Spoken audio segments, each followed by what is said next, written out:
Commentaire pour la MINUSMA avec des réserves du côté du Mali quant à l'application de certaines mesures. En tout cas, le message du Mali est sans équivoque. Désormais, tout doit se faire dans l'intérêt du peuple.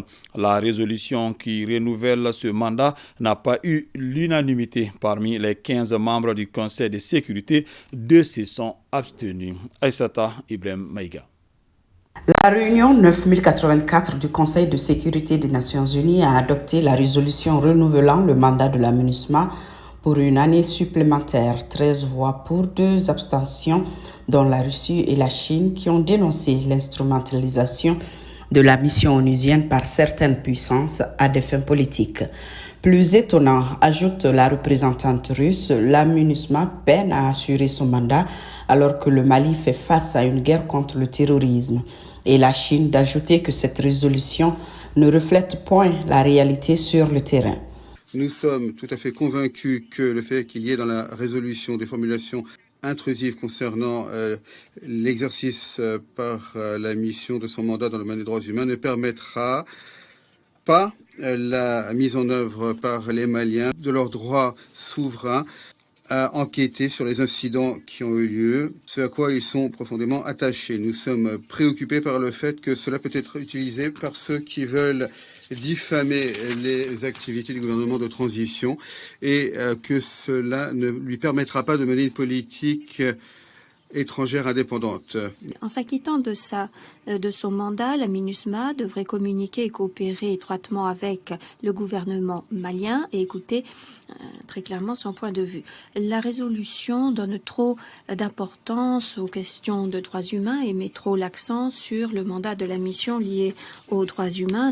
Par conséquent, elle ne correspond pas à la réalité sur le terrain et elle ne reflète pas entièrement l'appropriation de la situation par le gouvernement malien, raison pour laquelle nous nous sommes abstenus. Le Gabon, l'un des 3 représentants africains au Conseil de sécurité, vote oui pour permettre à la MINUSMA de travailler dans les meilleures conditions, mais avec des réserves quant à d'autres aspects de la mission.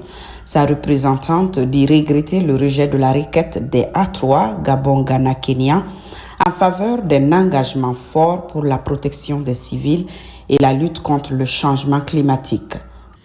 Nous pensons que ce mandat ne répond pas aux principales aspirations du peuple malien. Le Mali est à une phase charnière de son histoire et doit faire face à des défis sécuritaires majeurs en luttant simultanément contre l'assaut des groupes armés et les violentes attaques récurrentes des terroristes. Nous sommes persuadés qu'à ce stade, les populations maliennes ont bien plus besoin d'un soutien conséquent de la communauté internationale plutôt que d'une valse d'invectives et d'injonctions qui contribuent à aggraver la situation sur le terrain. En réponse, l'ambassadeur représentant permanent du Mali à l'ONU a, au nom du gouvernement, déclaré regretter que certaines de ces réserves aient été ignorées et informe les membres du Conseil de sécurité que malgré son adoption, le Mali n'entend pas exécuter certaines dispositions du nouveau mandat de la MINUSMA. J'ai été amené à prononcer un discours devant le Conseil de sécurité hier pour exprimer les réserves fortes du gouvernement pour la mise en œuvre de ces dispositions concernant les droits de l'homme, notamment la liberté de mouvement et d'enquête accordée à la MINUSMA.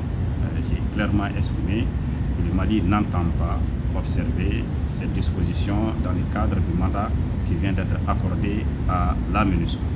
Le vote abstention de 2 membres permanents du Conseil de sécurité, les déclarations de soutien que nous avons entendues pendant les explications de vote confortent la diplomatie malienne, est à mettre justement à l'actif de la diplomatie malienne, des autorités maliennes et l'ensemble du peuple malien. Je pense que nous sommes sur la bonne voie de libérer progressivement notre pays, de ramener la sécurité dans notre pays. Et je dois également ajouter qu'au même moment où le Conseil de sécurité adoptait cette résolution qui renouvelle le mandat de la MINUSMA, l'Assemblée générale également a adopté le budget de la MINUSMA pour plus d'1,3 milliard de dollars pour l'année 2022-2023. J'espère vivement que la MINUSMA travaillera sur le terrain avec le gouvernement du Mali pour la réalisation de ce mandat, pour que la paix revienne au Mali, pour que la sécurité revienne au Mali. L'ambassadeur Konfourou a rappelé encore une fois que les populations maliennes attendent de la MINUSMA qu'elle contribue à la recherche de solutions durables aux défis du Mali, mais pas qu'elle devienne un problème, encore moins que les droits de l'homme soient utilisés à des fins politiques cachées.